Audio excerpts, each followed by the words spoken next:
Hello అండి, నమస్తే. Welcome to me Silas kitchen. Silas కిచెన్లో ఇదిగోండి పొయ్యి మీద నూనె పెట్టేసి అది కాగుతుంటే మీకు ఎక్స్ప్లెయిన్ చేస్తున్నాను.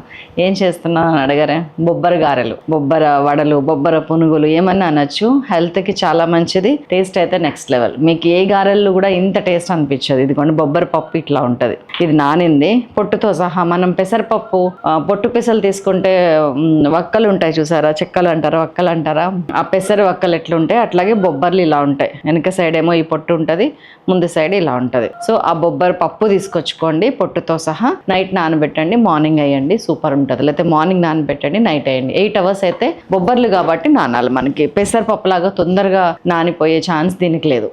సో దీనిలోకి మనం ఇంగ్రీడియంట్స్ ఏమేమి తీసుకున్నామంటే ఉల్లిపాయ, పచ్చిమిరపకాయ, అల్లము, కరివేపాకు, కొత్తిమీర, ఉప్పు, జీలకర్ర, కొంచెం వాము అండ్ సరిపడినంత ఆయిల్. చేసేద్దామా మరి? ఇదిగోండి బొబ్బరి పప్పు రుబ్బుకోవటంలో ఇదిగోండి ఇది పక్కకు పెట్టాను కదా నేను.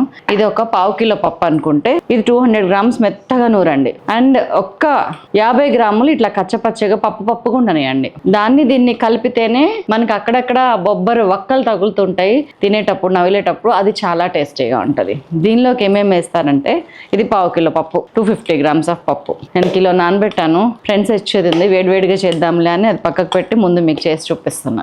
దీంట్లోకి 1 by 1 వేసేస్తాను. ఇదిగోండి ఒక 1/8 teaspoon వాము, 1/2 teaspoon జీలకర్ర, ఒక 1/2 teaspoon ఉప్పు, ఒక చిన్న ఉల్లిగడ్డ, ఎక్కువ వద్దు, అది చాలు. అక్కడక్కడ తగిలితేనే బాగుంటుందండి ఉల్లిపాయ అయినా సరే. పద్దాక అదే ఉల్లిపాయ మయం ఉంటే బాగోదు. 1/2 కిలోకి చిన్న ఉల్లిపాయ ఒకటి సరిపోతుంది. నేను జస్ట్ ఇన్నేసాను అంతే, కనిపిస్తుంది మీకు. ఇక్కడ ఇంకొకటి ఏం చేస్తారంటే కొద్దిగా ఒక చిన్న అల్లం ముక్క, కొన్ని పచ్చిమిరపకాయలు, ఒక 2-3 పచ్చిమిరపకాయలు, కొద్దిగా కొత్తిమీర, కొద్దిగా కరివేపాకు. వీటిని ఇట్లాగా మనం మిషన్లో వేసి బరబర లాగినాం అనుకోండి, మెత్తగా అవుతాయి. అటు మెత్తగా కాకుండా ఇటు వక్కలు కాకుండా మంచిగా కచ్చపచ్చ పేస్ట్ లాగా అవుతుంది. దాంతో మనం అప్పుడు కలుపుదాం. ఆల్రెడీ అవి ముక్కలు కోసినాయి. దీంతో ఇంకొంచెం దీన్నేసి ఇట్లా కొంచెం సన్నగా, అటు పేస్ట్ కాదు ఇటు ముక్కలు కాదు, ఇలాగ దీన్ని వేసి ఇప్పుడు ఇందులో అన్నీ ఉన్నట్టే ఇప్పుడు ఉప్పుతో సహా మంచిగా ఈలోపు ఆయిల్ కాగిపోతుంది. దీనిలోకి ఇది కరకర అనాలంటే మనకు ఒక టిప్ ఉంది. ఏంటంటే ఏం కలపొద్దు, బేకింగ్ పౌడర్ కానీ ఇంకోటి ఏం కలపండి. దీనిలాగా వేయండి. పులవద్దు ఈ పిండి ఎప్పుడు కూడా. బొబ్బర్లు పిల్లల హెల్త్కి చాలా మంచిదండి. మన మిల్లెట్స్ ఎంత మంచిదో అంత మంచిది. ఒక మినుములే మనకి మరీ హెవీ క్యాలరీస్. ఇడ్లీ దోశ బదులు ఇలాంటివి వేసుకుంటే చాలా బాగుంటుంది. అయిపోయింది మన బొబ్బరి గారెలు.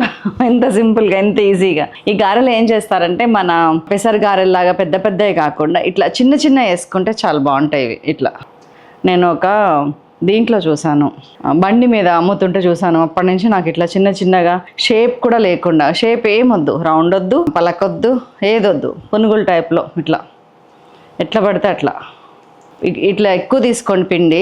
ఇట్లా వేసేయండి. ఇవి కొంచెం ఫ్లేమ్ ఎక్కువ పెడుతున్నాను. చిన్నవి కాబట్టి తొందరగా ఒక 5 నుంచి 7 నిమిషాల టైంలో వేగిపోతాయి. మనకి చక్కగా ఎర్రగా వేగినాయి. ఇలా ఉంటేనే మనకి కరకర ఉంటాయి.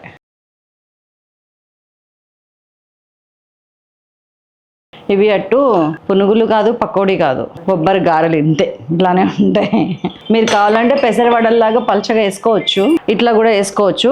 కానీ ఐ డోంట్ సజెస్ట్. ఇదిగోండి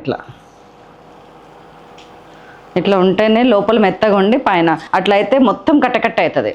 లోపల ఏం ఉండదు మెత్తగా మనకు తగలటానికి. అవి అలాగే తిన్నాను వాళ్ళ బండి మీద. నేను ఏంటి అంటే బొబ్బరి గారెలు మేడం అని చెప్పింది అమ్మాయ. మొక్కజొన్న పిండితో కూడా, మొక్కజొన్నలతో కూడా ఇట్లా చేస్తే చాలా బాగుంటుంది. ఇంకా మన ఓపిక అండి. ఇట్లా ఏమో అంటారు కదా, ఒక కిటుకు తెలిసిందంటే చుట్టూన్నమ్మ ఏ కుప్పని వేసుకోవచ్చు. అలాగా మనకి పక్కగా ఒక ప్రణాళిక, ఒక ఇది తెలిసిందంటే మనం ఏ గారెలన్నా ఏ వీటితో అన్నా వేయచ్చు. గింజలు అయిపోయినాయో. పిండి రెడీగా పెట్టుకుంటాను. మా ఫ్రెండ్స్ రాగానే వేడిగా చేస్తా. బొబ్బరి పునుగులు, బొబ్బరి గారెలు, బొబ్బరి వడలు ఏమన్నా అనుకోండి, టేస్ట్ చూడండి అని చెప్తాను. Bus that's all.